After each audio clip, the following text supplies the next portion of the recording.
तू? हो मीच. तू इथे काय करतेस? तुला भेटायला आले. हो, मग जे काय बोलायचं ना ते बोल पटापट आणि निघ इथून, कळलं? हो, राहायला नाही आले, निघणारच आहे. मी फक्त तुला एवढं विचारायला आले, कामाला कधी सुरुवात करणार आहेस? सत्यजितला भेटायचंय, सत्यजितला भेटायचंय. भेटणार आहेस तरी कधी त्याला?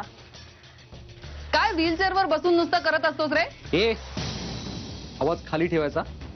हा, आशिष, एक गोष्ट लक्षात ठेव. एक लक्षात तू ठेव, हे भाड्याचं असलं ना तरी माझं घर आहे आणि माझ्या घरात आवाज खाली ठेवायचा. आवाज चढून बोललेलं मला खपणार नाही. मी सत्यजितला फोन केला होता, तो आजच येतो भेटायला इथे.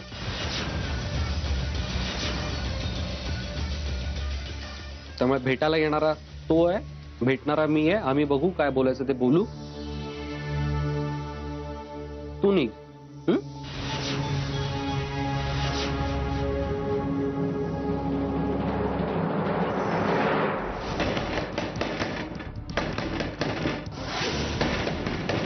आई,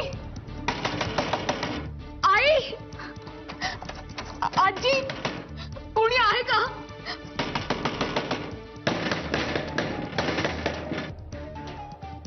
आई, गौरांग भाऊजी, आजी, कोणी आहे का? आई, आई, मंजिरी, तू अगं काय झालं? काय झालं मंजिरी, सांग ना मला. आई, आई आणि परत तू शांत हो बाळा. काय मला काय कळत नाही.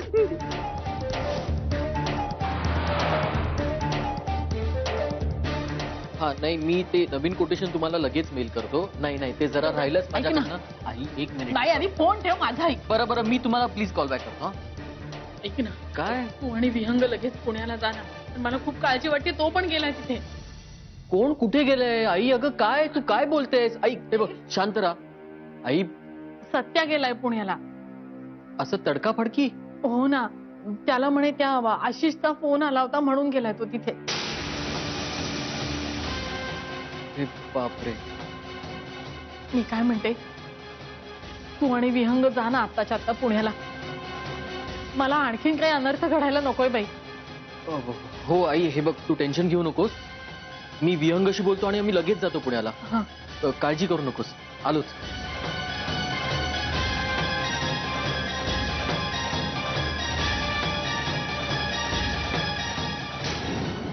क्या बात आहे आशिष, आज पहिल्यांदा तू करेक्ट निर्णय करेक्ट वेळेवर घेतलायस.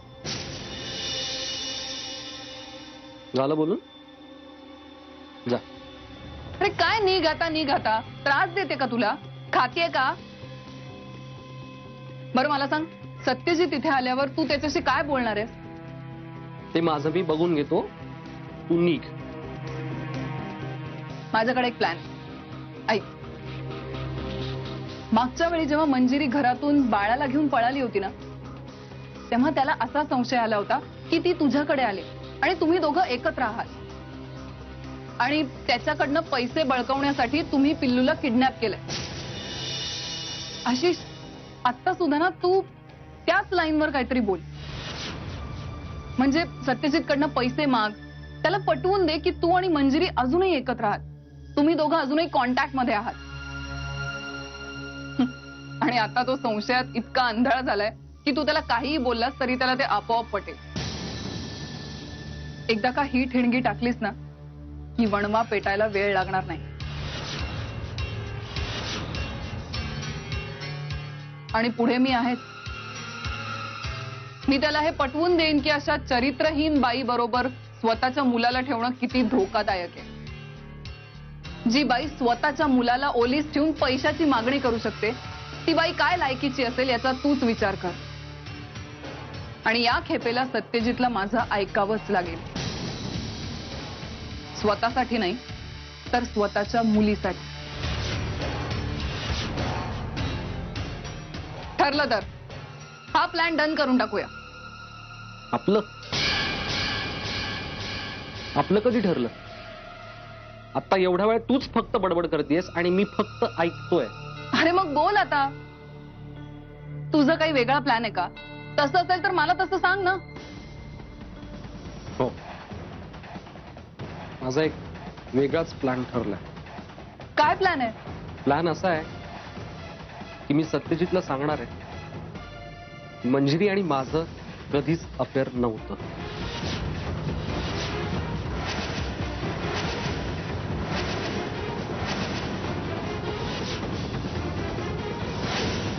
काय?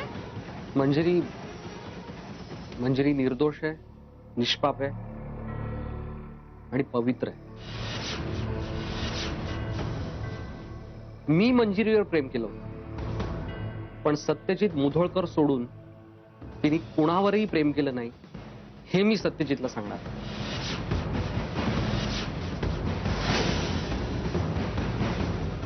फोन पण उचलत नाहीये मुलगा.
आशिष काय बोलतोयस तू? शुद्धीत आहेस ना? का सकाळी सकाळी दारू ढोसलीस? दारू दारू तर केव्हाच सोडली मी. आणि डॉक्टरांनी सांगितलंय की अधिक जगायचं असेल ना तर चांगलं खा, पौष्टिक खा. म्हणूनच तर हे दूध पीत होतो. आणि कसं असतं ना प्रिया, की चांगलं खाल्लं प्यायलं तर विचार सुद्धा शुद्ध होतात. तुला हवंय दूध? हवं तर तू पिऊ शकतेस. मूर्खासारखं काहीतरी बोलू नकोस. सत्यजितला काय सांगणार आहेस? मंजिरी निर्दोष आहे म्हणून? हो, मंजिरी पूर्णपणे निर्दोष. पूर्णपणे वेड लागलाय तुला. वेड लागलं नाही, लागलं होतं. आणि आता त्या वेडातून मी हळूहळू बाहेर पडतो. या वेडानीच माझं अख्खं आयुष्य बर्बाद करून टाकले ते.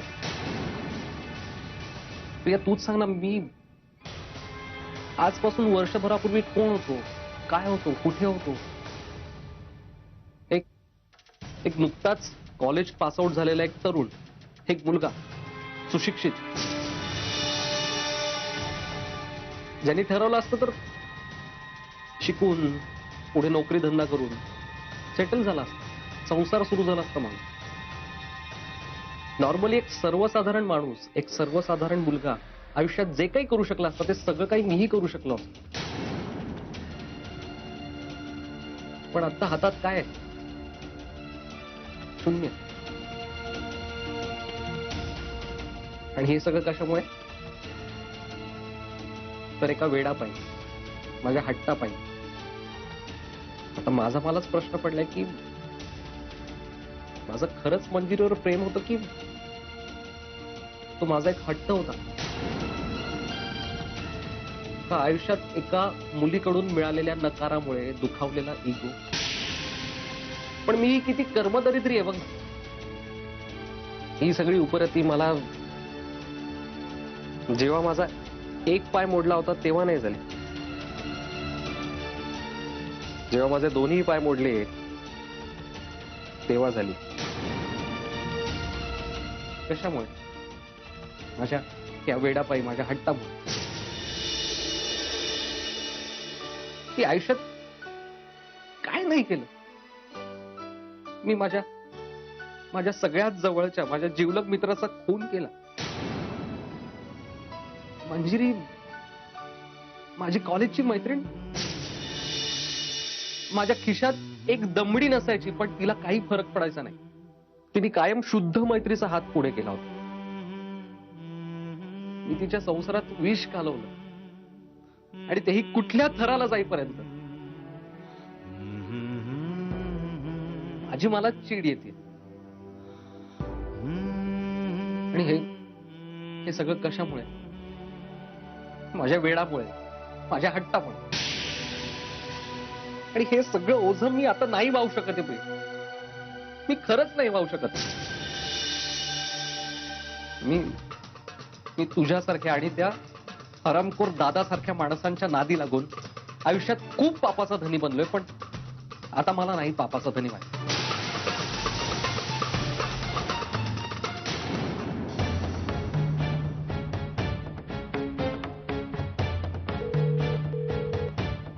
आई काय झालं? अजून नाही लागत आहे का फोन? अगं फोन लागतोय ग, पण हा मुलगा उचलत नाहीये फोन. तुम्ही सतत करत राहा ना फोन त्यांना. हेच करते ना मंजिरी मी. मला खूप भीती वाटते आई. पिस्तूल सुद्धा सोबत घेऊन गेले तो ते. हे बघ बाई, तू मला उगीच टेन्शन देऊ नको. तर मला आधीच सुचत नाहीये. काय करायचं आता?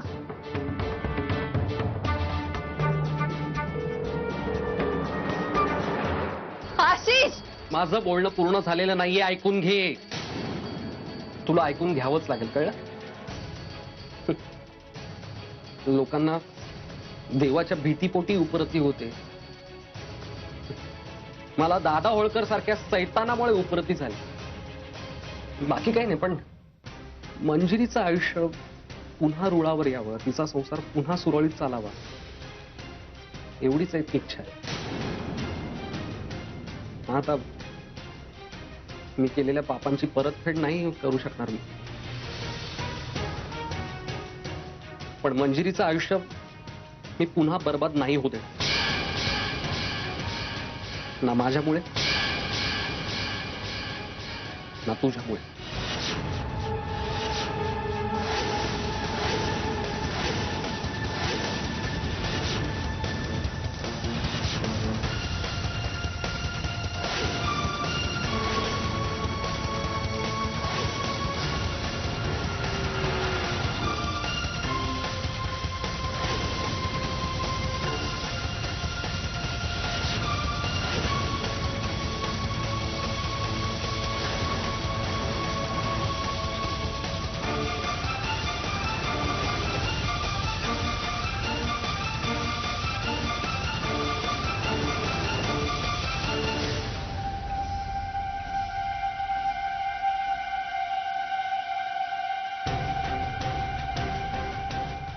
गप्प बस आशिष.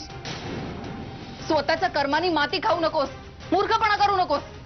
मी सांगते ते कर, नाहीतर काय मारशील? मला मारशील? कसं आहे ना प्रिया, या सगळ्या प्रकारात मी दोषी आहेच आहे. मी मान्य करतो, मी नाकारत नाहीच आहे. पण माझ्याही पेक्षा पापी तू आहेस. आणि ही गोष्ट मला चांगलीच माहिती आहे प्रिया, की जोपर्यंत तू त्यांच्या आयुष्यात आहेस ना, तोपर्यंत त्यांचा संसार कधीच सुखी होणार नाही.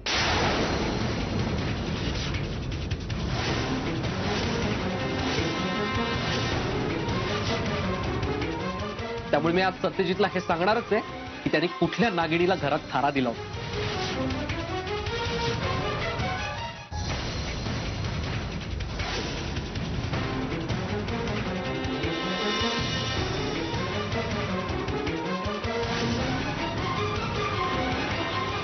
आशिष, आवाज चढवायचा नाही. आवाज मीही चढू शकतो आणि तुझ्यापेक्षा जास्त. प्रिया, माझे पाय निकमी झालेत, माझे हात नाही. मी ठरवलं ना तर आत्ता इथे तुझा गळा दाबून तुला ठार करेन आणि तुला कळणार देखील नाही. आणि तुझ्यासारख्या बाईला मारल्यानंतर मला पाप नाही तर पुण्यच मिळेल, कळलं?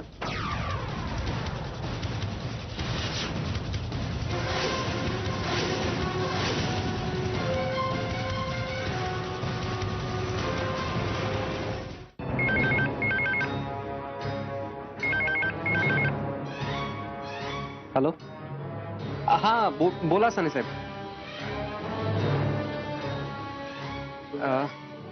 भाड्याचं ना?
हो ठीक आहे चालेल. हो हो हो हो थँक्यू थँक्यू.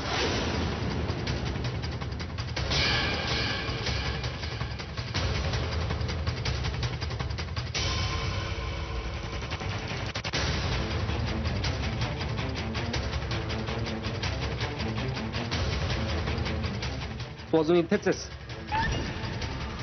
मला वाटलं एव्हाना गेली पण असशील तू. मी या तुला कमालीची झीट आणि निर्लज्ज बाई असं. तोंड सांभाळून बोल.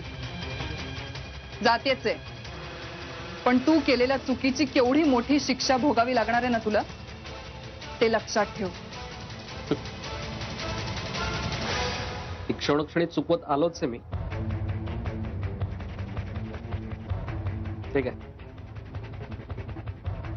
पण हे मला तू नव्याने सांगू नकोस. हं? नवीन आहे आणि काय नवीन आहे हे तुला लवकरच कळेल, पण ते कळल्याचा उपयोग मात्र होणार नाही. दरवाजा तिकडे आहे.